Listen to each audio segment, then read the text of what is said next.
दोस्तों नमस्कार। आज की खबर सुनकर आपका दिल खुश हो उठेगा। इसका कारण ये है कि इस खबर के आने से हमारे देश को फायदा तो होगा ही, देश को आर्थिक लाभ के साथ साथ देश की जनता को भी थोड़ी राहत मिलेगी। लेकिन उससे भी बड़ी बात यह है कि आज भारत ने ये साबित कर दिया कि कोई भी काम असंभव नहीं है। हम आसमान में तारों को भी छू सकते हैं, बस हमारी मेहनत और इच्छा शक्ति मजबूत होनी चाहिए। और आज भारत ने वही करके दिखा दिया है। रूस जो पिछले 2 महीनों से भारत के सामने अड़ा हुआ था, मजबूती से डटा हुआ था, उसकी रणनीति भी एकदम पुख्ता थी, सब कुछ उसके हिसाब से ही चल रहा था। लेकिन उसके बावजूद भारत ने 2 महीनों बाद अब रूस को मजबूर कर दिया है अपनी शरण में आने को, और उसके साथ साथ भारत की शर्तों को मानने के लिए इस पूरे मामले को विस्तार से समझने का प्रयास करते हैं। दरअसल 2 महीने पहले खबर आई थी कि रूस द्वारा भारत को दिया जा रहा कच्चे तेल पर डिस्काउंट, जो पहले 30% तक दिया करता था, उसे घटाते घटाते 4% तक ला दिया था।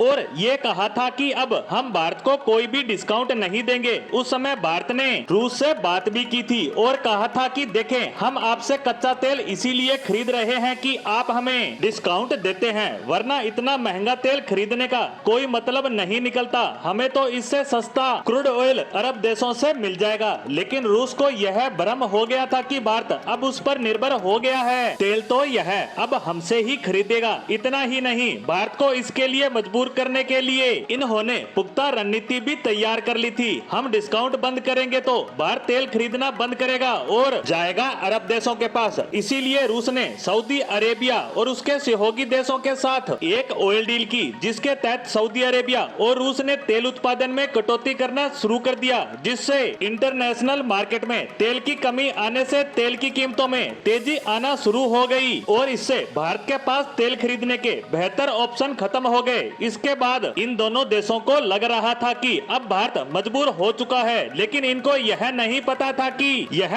आज का भारत है जो इनका उस्ताद है। भारत ने भी इनको चौंका दिया और वह इन दोनों देशों के पास जाने की बजाय अन्य विकल्पों जैसे अमेरिका, इराक और अफ्रीकी देशों से तेल खरीदना शुरू कर देता है। ओवरऑल देखें तो हमने सबसे तेल खरीद में बढ़ोतरी की, सिवाय सऊदी अरब और रूस के। इसके असर की बात करें तो सबसे पहले तो सऊदी का कच्चे तेल का प्रॉफिट 40% तक गिर गया। और आप तो जानते ही हैं कि सऊदी की सारी इकोनॉमी कच्चे तेल पर ही टिकी है, जिससे कि इनकी इकोनॉमी भी नुकसान में जाने लगी। बात सिर्फ सऊदी की ही नहीं है। दूसरी तरफ रूस की बात करें तो रूस का पिछले महीने इतना कम तेल बिका कि पिछले 7 महीनों का रिकॉर्ड तक टूट गया। इससे उसके कच्चे तेल के प्रॉफिट में जबरदस्त गिरावट आई है। उसकी पूरी गणित ही बिगड़ चुकी है, जो उसने भारत को डिस्काउंट कम करके बिठाई थी। रूस में एक तरफ युद्ध जारी है, दूसरी तरफ उसकी कमाई घटती जा रही है। ये तो हुई नुकसान की बात। अब बात करते हैं इनके भारत की शरण में आने की। तो सबसे पहले आया सऊदी अरेबिया। उसने ऐलान किया कि वह